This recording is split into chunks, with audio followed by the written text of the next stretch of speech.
الحمد لله وحده الحمد لله نحمده ونستعينه ونستغفره ونؤمن به ونتوكل عليه ونعوذ بالله من شرور أنفسنا ومن سيئات أعمالنا ونشهد أن لا إله إلا الله وحده لا شريك له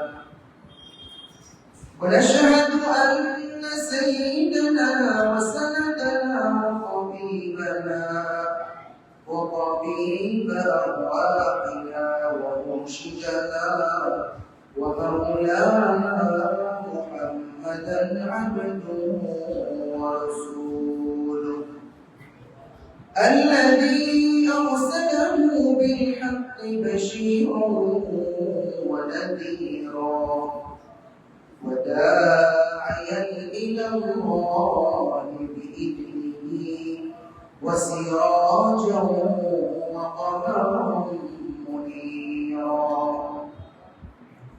فقد قال الله تعالى في كلامه المجيد وفي فرقانه الحميد أعوذ بالله من الشيطان الرجيم بسم الله الرحمن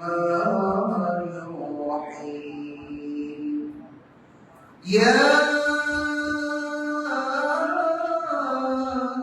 أيها الذين آمنوا اتقوا الله حق تقاته ولا تموتن إلا وأنتم مسلمون وقال تعالى يا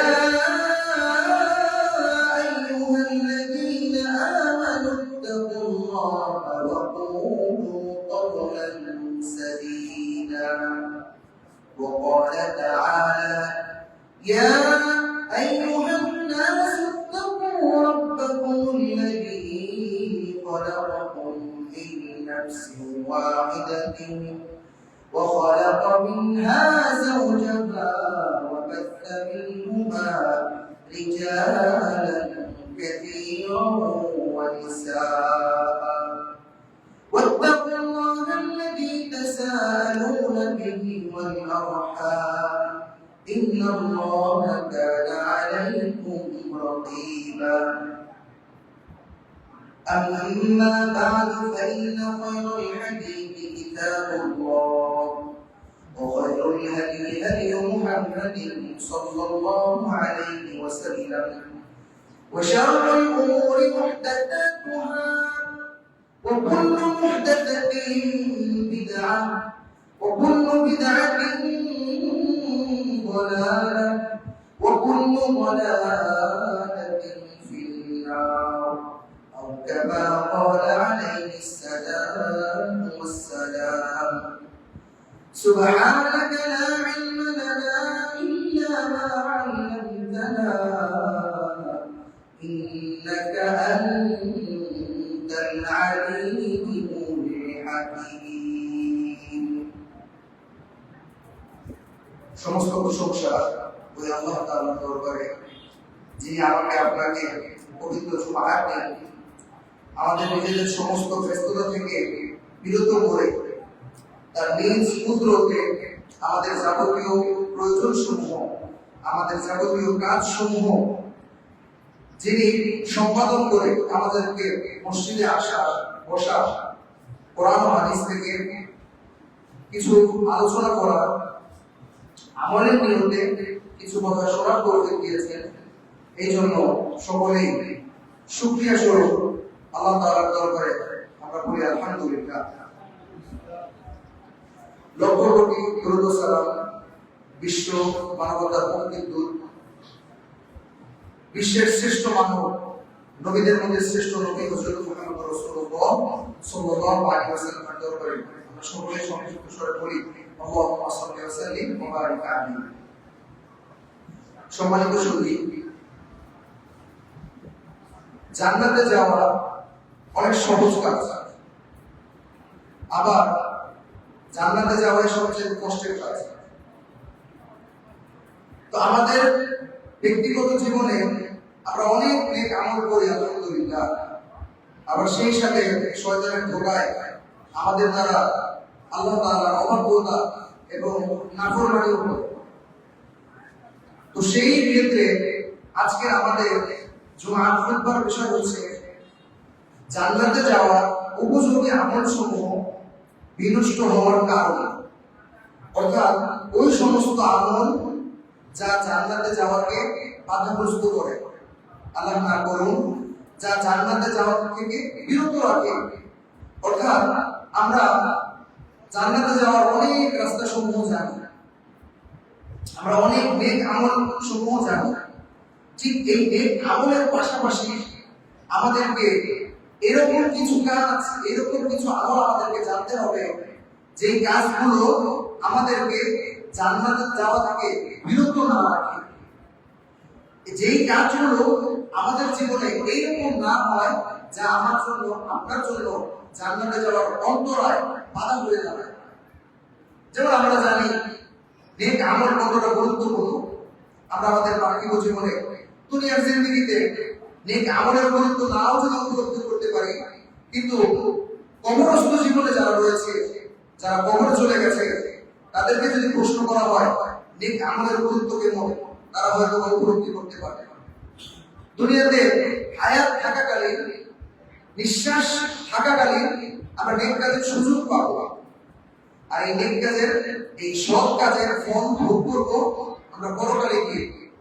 আর এই ব্যাপারে বলা হয়েছে দুনিয়া মাসরাআতুল আখিরাহ, দুনিয়া হচ্ছে আখিরাতের শস্য ক্ষেত্র।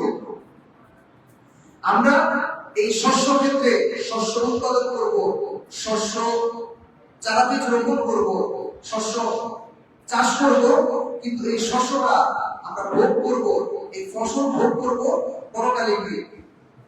আর এই পরকাল শুরু হয়েছে কবরের জিন্দেগি থেকে, বারজাখ থেকে, মৃত্যু পরবর্তী জীবন কবর থেকে। আর সেই কবর থেকে উপলব্ধি হবে, বোঝা যাবে নেক আমলের গুরুত্ব কতটা, নেক আমলের প্রয়োজনীয়তা কতটা। আমরা আমাদের জীবনে অনেক নেক কাজ করে থাকি, যেমন ফজরের পূর্বে 2 রাকাত সালাত আদায় করা, দুনিয়া এবং দুনিয়ার মধ্যে যা কিছু আছে তার থেকে উত্তম। সুবহানাল্লাহ। হাদিসে এসেছে قبل الفجر صلاتين خير في الدنيا وما فيها, অর্থাৎ ফজরের পূর্বে 2 রাকাত সালাত দুনিয়া এবং দুনিয়ার মধ্যে যা কিছু আছে তার থেকে উত্তম। সুবহানাল্লাহ। তারপরে যাকাত আদায় করলে আত্মশুদ্ধি হয়, যাকাত আদায় করলে সম্পদের পবিত্রতা আসে, আল্লাহ তাআলা খুশি হন। সেই সাথে রমাদান মাসে রোজা রাখলে হাদিসে এসেছে মান কামা রমাদান ঈমানান ওয়া ইহতিসাবান গুফিরা মা তাকাদ্দামা মিন যামবি, অর্থাৎ রমাদানে সিয়াম সাধন করলে, সিয়াম রাখলে আল্লাহ আগের এবং পরের সমস্ত গুনাহ মাফ করে দেয়। সুবহানাল্লাহ। এরকম আমরা অনেক নেক আমল জানি। যে ব্যক্তি আত্মীয়তার সম্পর্ক রক্ষা করলো, আল্লাহ তাআলা নিজ জিম্মায় তাকে জান্নাতে প্রবেশ করালো। তো ঠিক নেক অনেক নেক আমল সমূহ আমরা জানি আলহামদুলিল্লাহ। আমাদের ব্যক্তিগত জীবনে, পারিবারিক জীবনে, রাষ্ট্রীয় জীবনে, সামাজিক জীবনে আলহামদুলিল্লাহ আমরা সেই নেক আমল সমূহ করছি। কিন্তু এই নেক আমলের পাশাপাশি এইরকম কিছু কাজ আমাদের ইচ্ছায় অথবা অনিচ্ছায় হয়ে থাকে, যে কাজগুলো এই নেক আমল সমূহ বরবাদ করে দেয়, নেক আমল সমূহকে নষ্ট করে দেয়। কোরআনে পাকে আল্লাহ তাআলা বলেন সূরাতুল হুজুরাতে, ইয়া আইয়ুহাল্লাযীনা আমানু লা তারফা'উ আসওয়াতাকুম ফাওকা সাওতিন নাবী ওয়া লা তাজহারু লাহু বিল কওলি কাজাহরি বা'দিকুম লিবা'দিন আন তাহবাতা আ'মালুকুম ওয়া আনতুম লা তাশ'উরুন। এই আয়াতের শেষ অংশে আল্লাহ তাআলা বলেন, তোমরা এমন কোনো কাজ করো না যে তোমাদের কাজের কারণে আন তাহবাতা আ'মালুকুম, তোমাদের সমস্ত আমল সমূহ নষ্ট হয়ে যাচ্ছে, ধ্বংস হয়ে যাচ্ছে, এমন তো অবস্থায় ওয়ান্তুম লা তাশউরুন, যে তোমরা অনুভব করছো না, তোমরা জানছো না। নাউযুবিল্লাহ। আল্লাহ তাআলা আমাদের অজান্তে আমাদেরকে আমাদের আমল সমূহ নষ্ট করা থেকে, ধ্বংস করা থেকে হেফাজত করুন না। এই জন্য আমাদেরকে এইরকম কিছু আমল জানতে হবে যে আমল সমূহ আমাদেরকে আমাদের নেক আমল সমূহ নষ্ট করে দেয়। আল্লাহ যদি তৌফিক দান করেন ইনশাআল্লাহ আজকে আমরা এরকম 10টি আমল জানবো যে আমল আমাদের অজান্তে অথবা জেনে ইচ্ছায় অনিচ্ছায় আমরা যদি করে থাকি আমাদের নেক আমল সমূহ নষ্ট হয়ে যাবে। কয়টি আমল শিখবো? 10টি ইনশাআল্লাহ। এর প্রথমত আল্লাহ তাআলার সাথে শিরিক করা। দ্বিতীয়ত আল্লাহ তাআলা আমাদের জন্য হালাল করেছেন এই এমন কোন বিষয়কে অপছন্দ করা। তৃতীয়ত জাদু টোনা করা, কুফরি করা। চতুর্থ হাদিস অস্বীকার করা, হাদিস অস্বীকার করা। পঞ্চমত কাফিরকে কাফির না জানা, কাফিরকে কাফির না ভাবা, না বলা। ষষ্ঠ পরকালে অস্বীকার করা, ষষ্ঠ পরকালে অস্বীকার করা। সপ্তম আল্লাহ রাসূলকে অসম্মান করা, কোন কাজে আল্লাহ রাসূলকে প্রাধান্য না দেওয়া। অষ্টম বিদআত করা। নবম লোক দেখানো কাজ করা। আর সর্বশেষ সেটি হচ্ছে গোপনে গুনাহ করা, গোপনে পাপ করা, গোপনে আল্লাহ তাআলার অবাধ্যতায় লিপ্ত হওয়া। আসুন আমরা এই বিষয়গুলো সম্পর্কে বিস্তারিত জানি। সম্মানিত সুধী, আমাদের প্রথম কাজটি হচ্ছে আল্লাহ তাআলার সাথে শিরিক করা। আল্লাহ তাআলা কোরআনে বলেছেন ওয়া ইউশরিক বিল্লাহ ফাকাদ হারামাল্লাহু আলাইহিল জান্নাতা ওয়া মাওয়াহুন নার। যে আল্লাহ তাআলার সাথে শিরিক করলো সে তার নিজের জন্য জাহান্নামকে হারাম করে দিল। অন্য আয়াতে আল্লাহ বলেন ইন্নাল্লাহা ইয়াগফিরু যুনুবা ওয়ালাকিন লা ইয়াগফিরু আন ইউশরাকা বিহি। নিশ্চয়ই আল্লাহ তাআলা সমস্ত গুনাহ ক্ষমা করে দেন, কিন্তু আল্লাহ তাআলা শিরকের গুনাহ ক্ষমা করেন না। সম্মানিত সুধী, শিরক হচ্ছে অংশীদার করা, অংশীদারিত্ব, সমপক্ষ বিনিয়োগ করা, সমপক্ষ নির্মাণ করা। আমরা জানি শিরক প্রধানত দুই প্রকার, আশ-শিরকুল আকবার আর শিরকুল আসগর। শিরকুল আকবার হচ্ছে ওই রকম শিরিক, ওই শিরিক যা বান্দাকে তার মিল্লাত থেকে, তার ধর্ম থেকে, তার ধর্মের গণ্ডি থেকে বিরত রাখে, দূরে সরিয়ে দেয়। যা আল্লাহ ব্যতীত গায়রুল্লাহর ইবাদত করা, আল্লাহ ব্যতীত গায়রুল্লাহর কাছে সাহায্য চাওয়া, আল্লাহ ব্যতীত, আল্লাহ ছাড়া অন্য কারো কাছ থেকে ভালো এবং মন্দের আশা করা। আর এই শিরকুল আকবার যে এই কাজের সাথে সম্পৃক্ত, সে যদি তওবা করে ফিরে না আসে আর এমন অবস্থায় সে যদি মৃত্যুবরণ করে, তার ঠিকানা হবে জাহান্নাম। নাউযুবিল্লাহ। আর শিরকুল আসগর হচ্ছে, শিরকুল আসগর প্রধানত দুই প্রকার। অর্থাৎ যেই শিরক কোন বান্দাকে বা কোন মানুষকে বা কোন মুসলমানকে তার ইসলামের যে মিল্লাতের যে গণ্ডি, সেই সীমানা থেকে বের করে দেয়। কিন্তু এই শিরকুল আসগর হচ্ছে শিরকুল আকবার উপনীত হওয়া একটি মাধ্যম। আর সেই সাথে শিরকুল আসগর বান্দা তাওহীদপূর্ণ যে আকীদা আছে, তাওহীদপূর্ণ যে বিশ্বাস আছে, এই আকীদার মধ্যে ত্রুটি বিচ্যুতি নির্ণয়কারী। অর্থাৎ শিরকুল আসগরের কারণে বান্দার আকীদা ত্রুটিপূর্ণ হয়, বিচ্যুতিপূর্ণ হয়, আর আকীদাতে ক্ষতি সাধন হয়। শিরকুল আসগর দুই রকম হয়ে থাকে। একটা হচ্ছে গোপন শিরক, আর একটা হচ্ছে কথায় এবং কাজে। কথায় এবং কাজে। সম্মানিত সুধী, আলোচনা বুঝতেছেন তো? শিরকুল আসগর দুই ভাবে, একটা হচ্ছে কথায় এবং কাজে, আর একটা হচ্ছে গোপনে শিরক করা। কথায় এবং কাজে যেমন মানুষ অনেক সময় শপথ করে মাশাআল্লাহু ওয়া শিরকা, তুমি এবং আল্লাহ যেমন চেয়েছে ঠিক ওইরকমই হয়েছে। অর্থাৎ আল্লাহ তাআলার সাথে সমকক্ষ করা। এরকম অনেক সময় মানুষ আল্লাহ তাআলা ব্যক্তি থেকে অন্য কারো নামে মানত করে, অন্য কারো নামে জবাই করে, অন্য কারো জন্য সম্পদ ব্যয় করে। আবার কোথায় যেমন শিরক হয়ে থাকে সেটা হচ্ছে কোথায় শিরক হয়, আবার কাজেও শিরক হয়। কোথায় এবং কাজে, কাজে যেমন মানুষ বিশ্বাস করে তাবিজ, তারপরে হচ্ছে গাছের যদি ফসল নষ্ট হয় অথবা জুতা টানিয়ে রাখা, দেখবেন বিভিন্ন গাড়ি ঘোড়াতে জুতা টানিয়ে রাখে, অর্ধেক টায়ার টানিয়ে রাখে। এর মাধ্যমে যদি বিশ্বাস করে যে এই বস্তুগুলো আমাদেরকে হেফাজত করার মাধ্যম, তাহলে হবে এটা হচ্ছে শিরকুল আসগার, ছোট শিরক। অর্থাৎ এই বস্তুগুলো আমাদেরকে হেফাজত রাখার, সুরক্ষার মাধ্যম।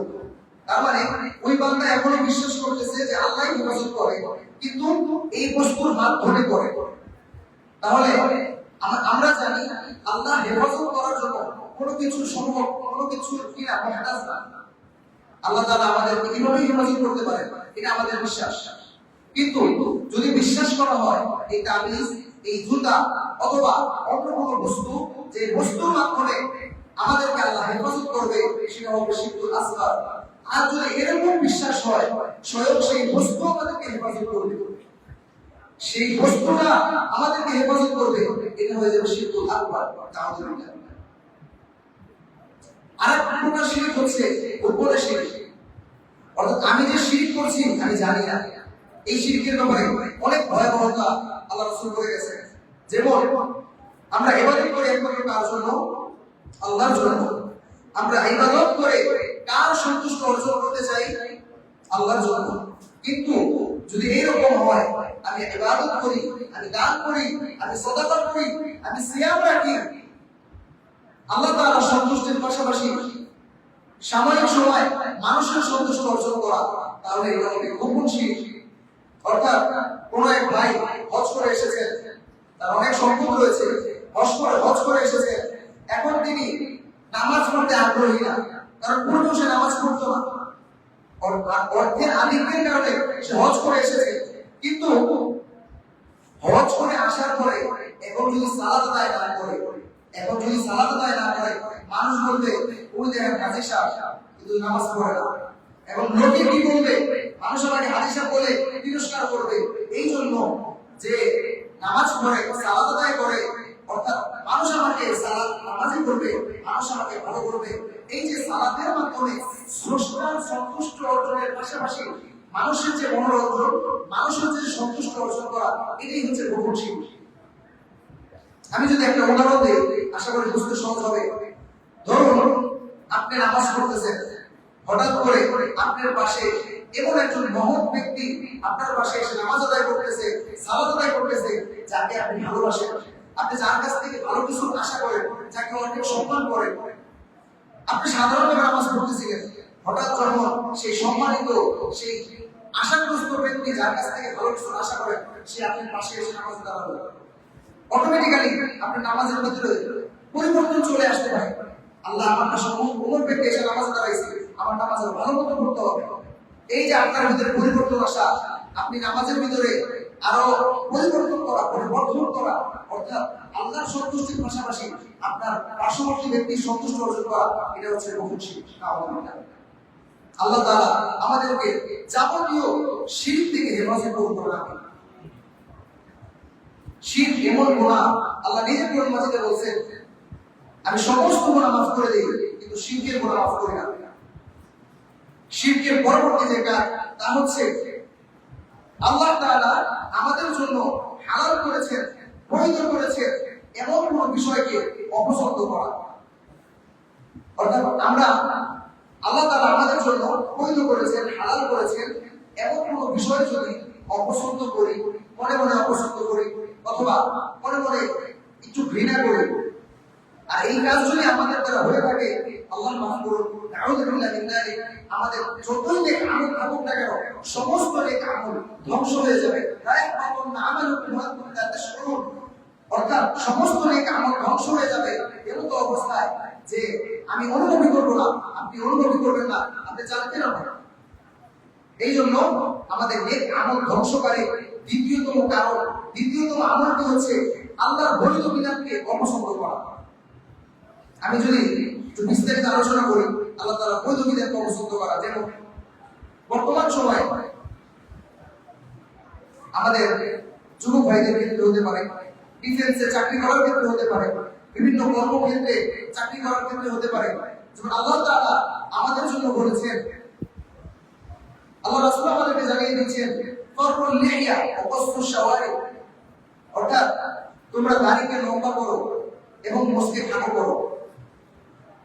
অন্য হাদিসে আল্লাহ রাসূল জানাচ্ছেন, আল মুনবিস ওয়াল মান্নান ওয়াল মুনফিকু বিল হালাফিল কাযিবি, অর্থাৎ টাকনোর নিচে কাপড় পরিধানকারী, দান করে খোটা দানকারী, খোটা দান করে খোটা দেওয়ালা, এবং হচ্ছে ওই ব্যক্তি যে মিথ্যা কসমকে পণ্য বিক্রি করে, এই সমস্ত বান্দারা জান্নাতের ঘ্রাণ পাবে না।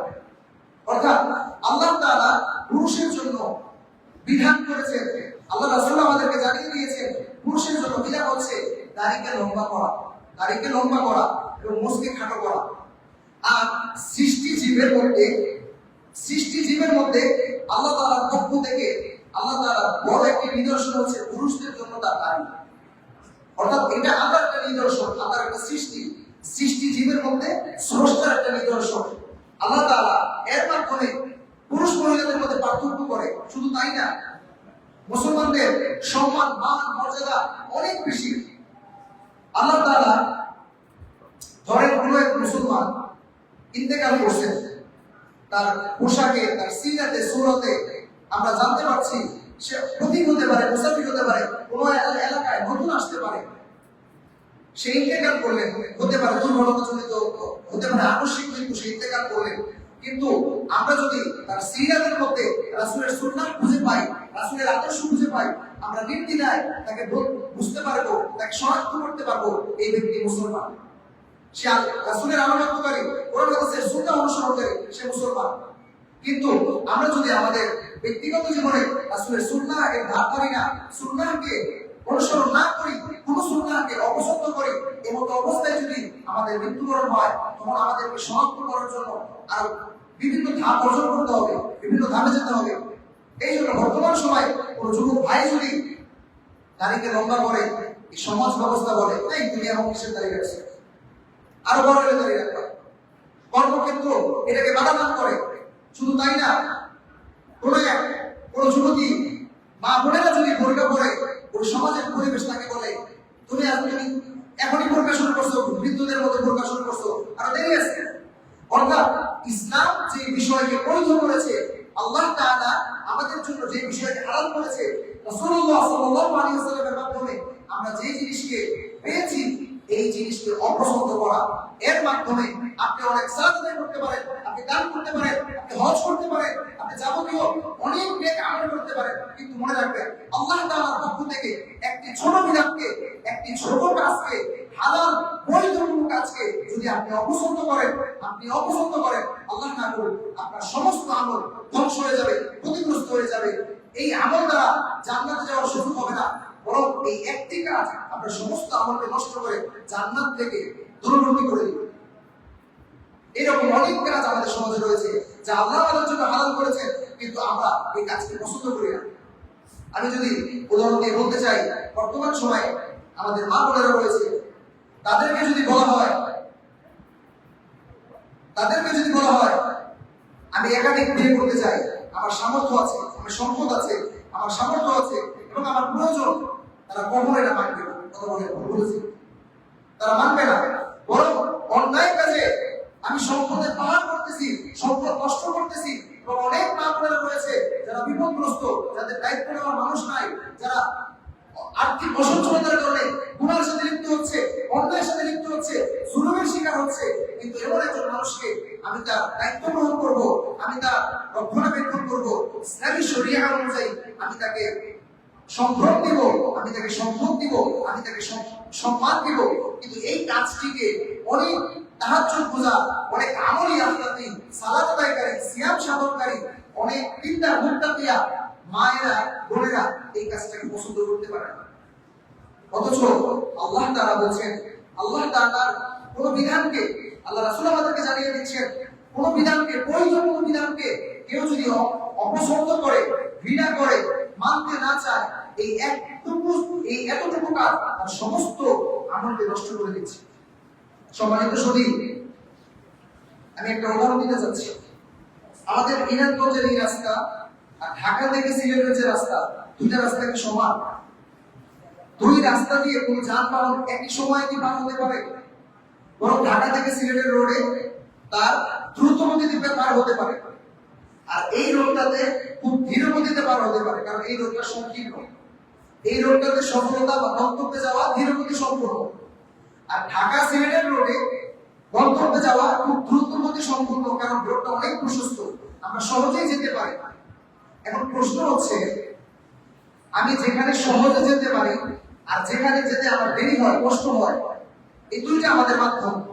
এখন ধরেন আমি ঢাকা সিলেটের রোডে সহজে যেতে গিয়ে আমি পথভ্রষ্ট হলাম, আমি দুর্ঘটনার শিকার হলাম, তাহলে সেই ঘটনার পরিমাণ আর এই রোডে দুর্ঘটনার পরিমাণ দুইটা কি এক হবে? এক হবে না।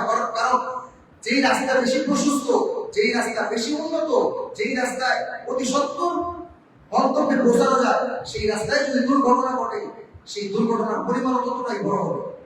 আর যেখানে রাস্তা সংকীর্ণ, সফলতা বা গন্তব্যে যাওয়ার মাধ্যম হচ্ছে ছোট, মাধ্যম হচ্ছে সহজ, সেখানে দুর্ঘটনা ঘটলে ক্ষতি হবে অল্প।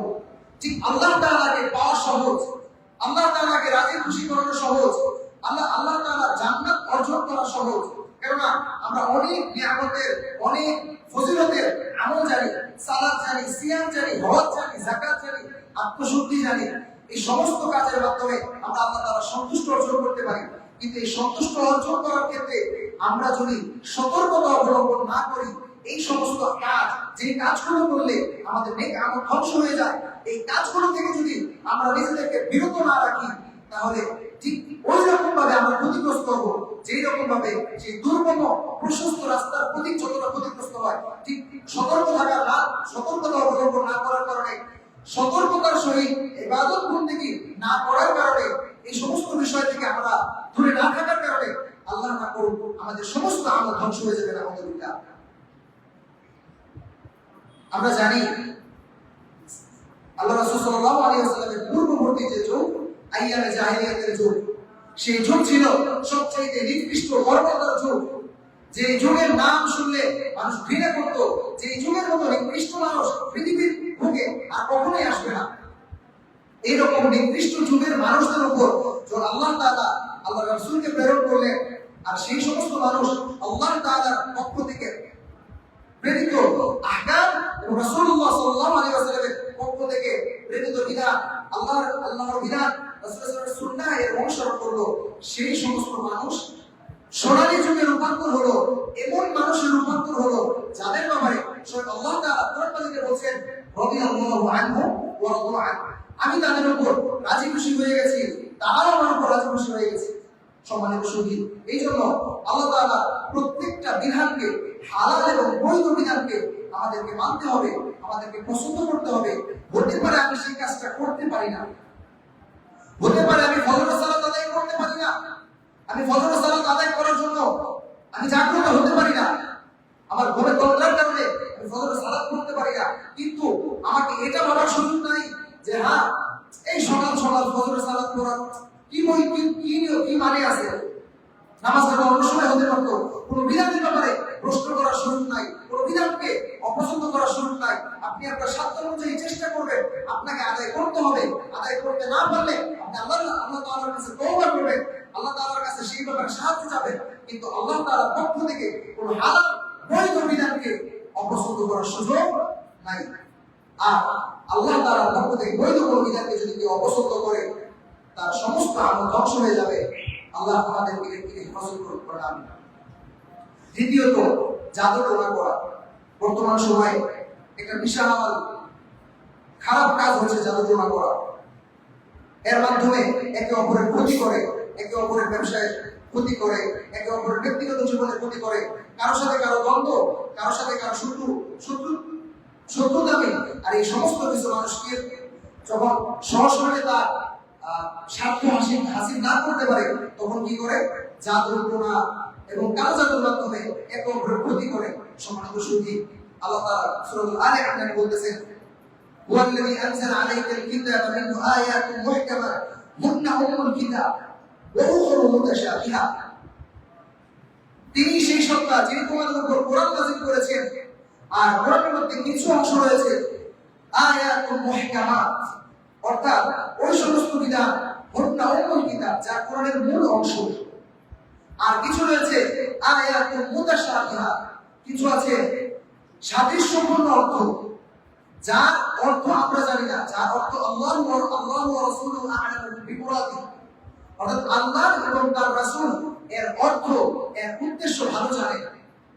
সেই সমস্ত বিধান সেই সমস্ত আয়াতের উপর যেমন আলিফ লাম মিম এর কোন অর্থ আমরা জানি, বরং এর ব্যাপারে আল্লাহ ওয়া রাসূলুহু বিমুরাদিহি, আল্লাহ এবং তার রাসূল এর ব্যাপারে ভালো জানেন। কিন্তু এই আয়াতের প্রতি ঈমান আনা আমাদের জন্য আবশ্যক, এই আয়াতকে মানা আমাদের জন্য আবশ্যক। কিন্তু এই আয়াতকে ঘাটাঘাটি করা, এই অর্থগুলোকে বিকৃত করা, বিকৃত অর্থের মাধ্যমে কোন নতুন অর্থ নতুন কোন বিধান বাস্তবায়ন করা, সেই মানা সেটা হচ্ছে কুফর।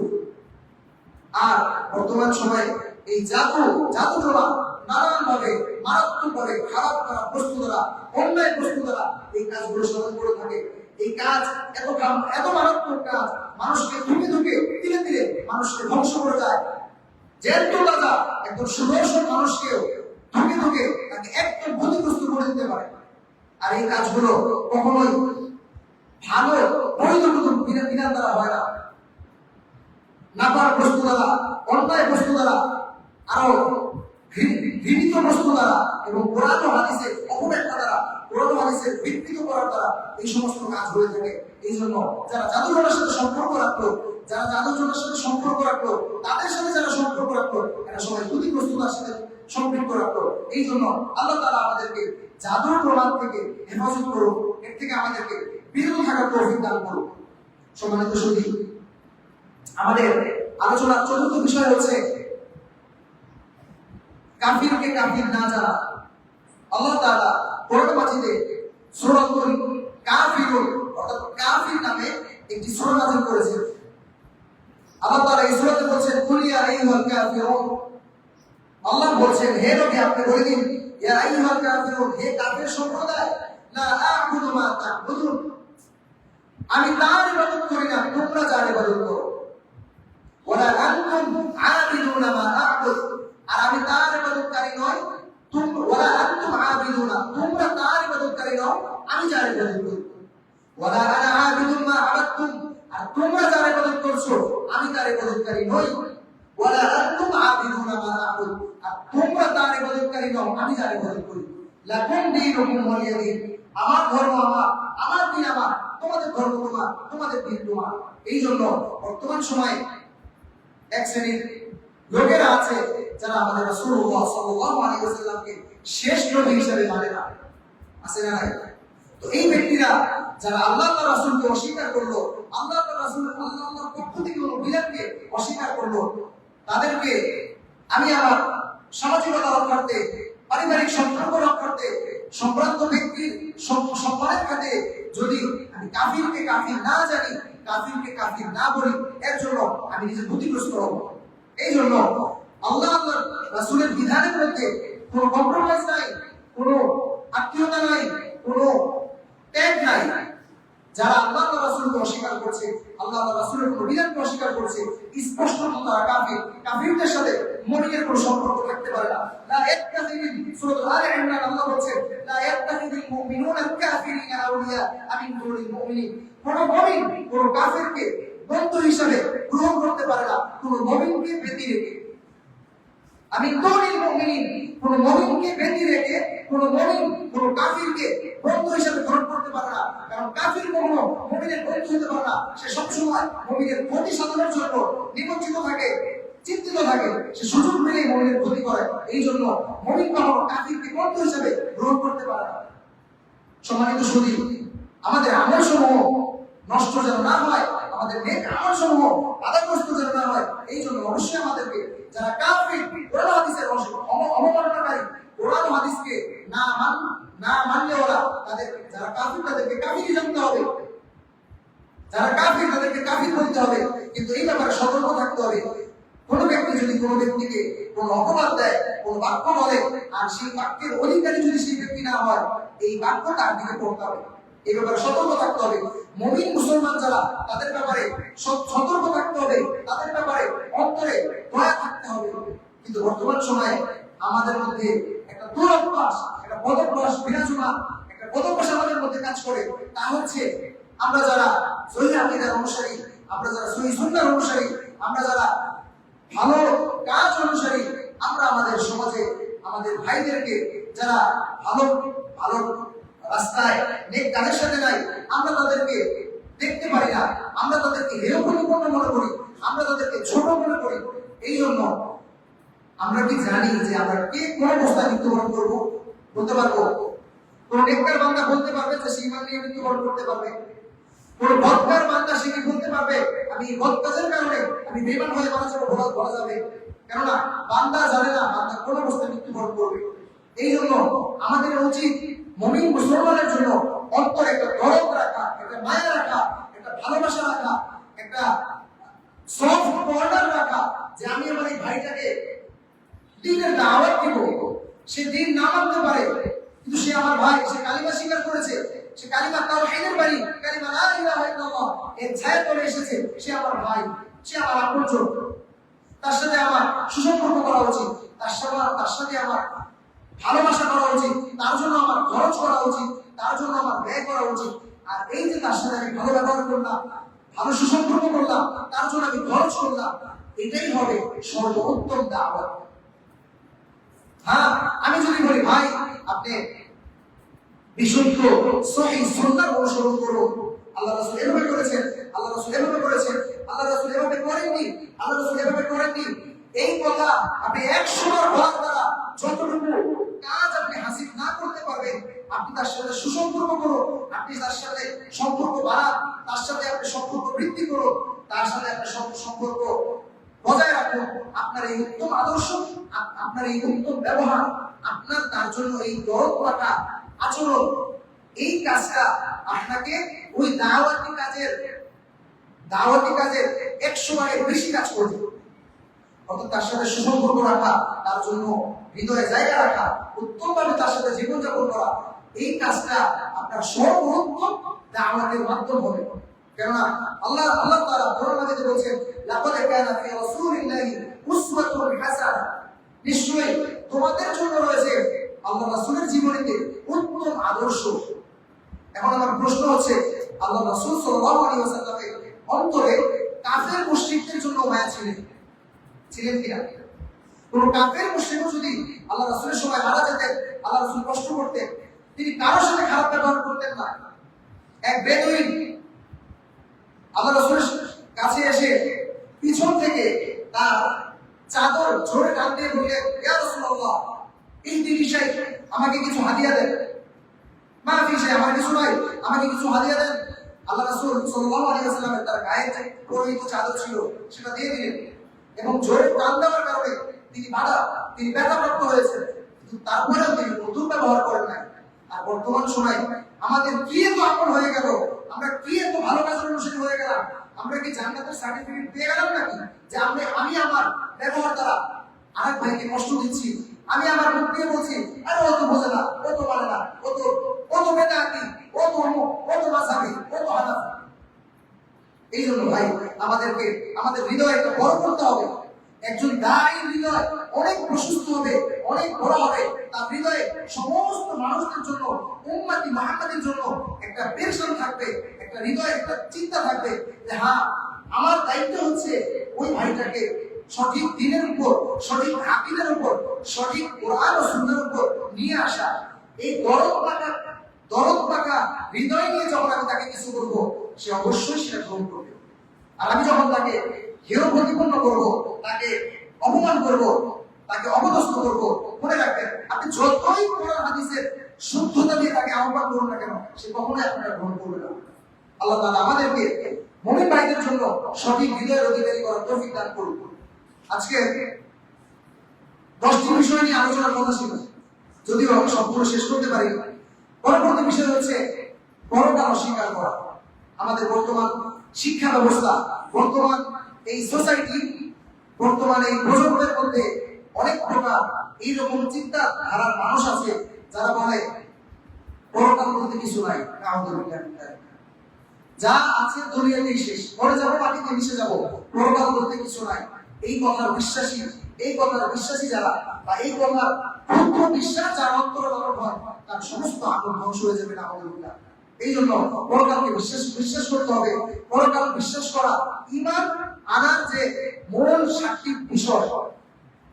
বিষয়ের মধ্যে একটি হচ্ছে ওয়াল ইয়াউমিল আখির, আমানতু বিল্লাহি ওয়া মালাইকাতিহি ওয়া কুতুবিহি ওয়া রুসুলিহি ওয়াল ইয়াউমিল আখির। অর্থাৎ আমরা যে ঈমান এনেছি, ঈমানের যে স্তম্ভ রয়েছে, এর গুরুত্বপূর্ণ স্তম্ভ হচ্ছে পরকাল, in the day of judgement, কাল কিয়ামতকে, অর্থাৎ পরকালকে, মৃত্যু পরবর্তী জীবনকে বিশ্বাস করা। আর মৃত্যু পরবর্তী জীবনকে যে বিশ্বাস করে, তার জীবন হয়ে যাবে রাসূলের জীবনের মতো, তার জীবন হয়ে যাবে সাহাবীদের জীবনের মতো, তার জীবন হয়ে যাবে কোরআন ও হাদিসের জীবনের মতো, কোরআন ও হাদিসের মতো। কিন্তু মৃত্যু পরবর্তী জীবনকে যে বিশ্বাস করে না, তার দ্বারা সালাত মিস হতে পারে। মৃত্যু পরবর্তী জীবনকে যে বিশ্বাস করে না, যে পুনরুত্থিত হবে, মৃত্যুর পর সে আবার পুনরুত্থিত হবে, তার দ্বারা সালাত মিস হতে পারে, তার দ্বারা রাসূলের সুন্নাহ মিস হতে পারে, তার দ্বারা ভালো ব্যবহার মিস হতে পারে, উত্তম চরিত্র তার দ্বারা মিস হতে পারে। কিন্তু যে বিশ্বাস করে পরকাল সত্য, আল্লাহ রাসূল সত্য, মৃত্যুর পরে আমাকে আল্লাহর সাথে দাঁড়াইতে হবে, আল্লাহ তাআলার সামনে আমাকে দণ্ডায়মান হতে হবে, এটা যে বিশ্বাস করে, সে আল্লাহ তাআলার কোন বিধানকে ত্যাগ করতে পারে না। তার জীবন চলে যাবে, কিন্তু আল্লাহ তাআলার কোন বিধান সে ত্যাগ করতে পারে না। এর বাস্তবতা যদি আমি আপনাদের বুঝাইতে চাই, দেখবেন বর্তমান সময়ে অনেক মসজিদে দেখবেন বৃদ্ধ কিছু মুসল্লি আছে যারা হাঁটতে পারে না, লাঠি বল করে হাঁটে। তারা চোখেও কম দেখে, রাস্তায় কেউ সালাম দিলে জিজ্ঞেস করে, তুমি কে বাজার? চাচা আমি অমুক। সে খাইতেও পারে না ভালো মতো, তার তন্দ্রা হয় না, তার ঘুম হয় না, সে অপারগ, সে বাধাগ্রস্ত। কিন্তু হাজার বাধা থাকা সত্ত্বেও আজান হয়ে গেলে, সালাতের জন্য আহ্বান হয়ে গেলে কোন শক্তি তাকে ঘরে রাখতে পারে না। এরকম ব্যক্তি আছে না নাই? কেন জানেন? সে বিশ্বাস করে in the day of judgement তাকে দাঁড়াতে হবে। সে বিশ্বাস করে কারণ কিয়ামতের দিন আল্লাহর সামনে আমাকে দাঁড়াতে হবে, আমার প্রত্যেকটা কাজের হিসাব দিতে হবে। তাকে আপনি কোনোভাবেই তাকে আল্লাহর হুকুম পালন করা থেকে বাধা দিতে পারবেন না। কিন্তু যে বিশ্বাস করে না, আল্লাহর সামনে আমাকে দাঁড়াতে হবে, সালাত আদায়ের মাধ্যমে আল্লাহর সাথে আমার কথোপকথন হবে, সালাত আদায়ের মাধ্যমে আল্লাহর সাথে আমার সুসম্পর্ক হবে। যে বিশ্বাস করে না, সে যতই সফলতা থাকুক না কেন, 1 মিনিটে সে মসজিদে যেতে পারে, সে দৌড়ে যেতে পারে, বাহন দিয়ে, বাইক দিয়ে যেতে পারে, নানান রকম মসজিদের পাশের ঘর তার হতে পারে, তার দরজা থেকে বেরোলেই মসজিদ, এইরকম ঘর হতে পারে, এইরকম পরিবেশ হতে পারে। কিন্তু দেখবেন সালাতের সময় তার কোনো মুভমেন্ট নাই, তার কোনো অস্থিরতা নাই, তার কোনো টেনশন নাই, আজানের মতো আজান হচ্ছে, সালাতের মতো সালাত হয়ে যাচ্ছে, তার মতো সে তার কাজে ব্যস্ত আছে। এই সমস্যা হচ্ছে ওই বিশ্বাস থেকে, বিশ্বাসের ত্রুটিপূর্ণ বিশ্বাস থেকে। এই জন্য আল্লাহ তাআলা আমাদেরকে জান্নাতে যাওয়া সমস্ত আমল করার পাশাপাশি যে সমস্ত আমল আমাদের জান্নাতে যাওয়ার আমল সমূহ নষ্ট করে দেয়, এই সমস্ত আমল থেকে আল্লাহ তাআলা আমাদেরকে হেফাজত করুন। বাকি যে বিষয়গুলো রয়েছে, এই বিষয়গুলো সম্পর্কে আল্লাহ তাআলা যেন তৌফিক দান করেন। আগামী জন্য আলোচনা করব। ওয়া আখিরু দাওয়ানা আলহামদুলিল্লাহি রাব্বিল আলামিন। أقول قولي هذا أستغفر الله لي ولكم ولسائر المؤمنين فاستغفروه من كل ذنب وأتوبوا إليه إنه هو الغفور الرحيم.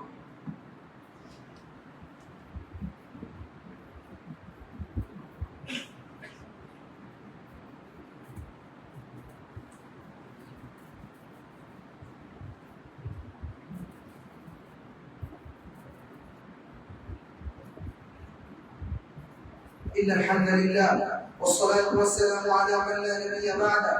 أما بعد فيا أيها الحاضرون اعلموا أن الله قد أمركم بالصلاة والسلام عليه، فقد قال الله تعالى في كلامه المجيد وفي فرقانه الحميد: أعوذ بالله من الشيطان الرجيم. بسم الله الرحمن الرحيم. إن الله وملائكته يصلون على النبي يا أيها الذين آمنوا صلوا عليه وسلموا تسليما. اللهم صل وسلم وبارك عليه. فيا أيها الحاضرون رضوان الله تعالى عليهم أجمعين، اللهم صل وسلم وبارك عليه. وارض اللهم عن خلفاء الراشدين المهديين الذين قضوا بالحق وبه كانوا يعدلون، وعن أبي بكر وعمر وعثمان وعلي وعن سائر الصحابة أجمعين والتابعين منهم أجمعين ومن تبعهم بإحسان إلى يوم الدين بوجودك وكرمك يا أكرم الأكرمين. সম্মানিত সুধী, আমরা দোয়া করি আল্লাহ তাআলা আমাদেরকে বেশি বেশি নেক আমল করার তৌফিক দান করুন। আমিন। আল্লাহ তাআলা আমাদেরকে নেক আমল এমন ভাবে সতর্কতার সাথে আমল করার তৌফিক দান করুন যেন নেক আমল অন্য কোনো অজানা আমলের কারণে নষ্ট যেন না হয়ে যায়। আল্লাহ তাআলা আমাদেরকে জান্নাতে যাওয়ার থেকে বিরত রাখে এই সমস্ত আমল থেকে আল্লাহ আমাদেরকে হেফাজত করুন। আমিন। আল্লাহ তাআলা আমাদেরকে গোপনে এবং প্রকাশ্যে গুনাহ থেকে হেফাজত করুন। আল্লাহ তাআলা আমাদের যাবতীয় চাওয়া পাওয়া চাহিদা সমস্ত নিজ গায়েবী কুদরতে নিজ কুদরত থেকে পূরণ করুন। আল্লাহ তাআলা আমাদেরকে সঠিক মত অনুযায়ী জীবন পরিচালনা করার তৌফিক দান করুন। আল্লাহ তাআলা আমাদের আকীদাকে বিশুদ্ধ করে আমাদের জীবনকে একমাত্র আল্লাহ তাআলার হুকুম অনুযায়ী রাসূলুল্লাহ সাল্লাল্লাহু আলাইহি ওয়াসাল্লামের সহিহ সুন্নাহ অনুযায়ী পরিচালনা করার তৌফিক দান করুন। আমিন। اللهم أعز الإسلام والمسلمين وأذل الشرك والمشركين ودمر أعداء الدين. اللهم هذا البلد آمنا مطمئنا. اللهم إنا نسألك الهدى والتقى والعفاف والغنى. اللهم اكفنا بحلالك عن حرامك وأغننا بفضلك عمن سواك. اللهم إنا نجعلك في نحورهم ونعوذ بك من شرورهم. اللهم اجعلني صبورا واجعلني شكورا وفي عيني صغيرا وفي أعين الناس كبيرا. اللهم ارزقنا شهادة في سبيلك. اللهم ارزقنا شهادة في سبيلك. اللهم ارزقنا شهادة في سبيلك واجعل الموت في بلد رسولك. واجعل الموت في بلد رسولك. عباد الله رحمكم الله، إن الله يأمر بالعدل والإحسان وإيتاء ذي القربى وينهى عن الفحشاء والمنكر والبغي يعظكم لعلكم تذكرون. فاذكروا الله العظيم الجليل يذكركم وادعوه يستجب لكم ولذكر الله تعالى وأولى وأعد وأجل وأعظم وأكبر.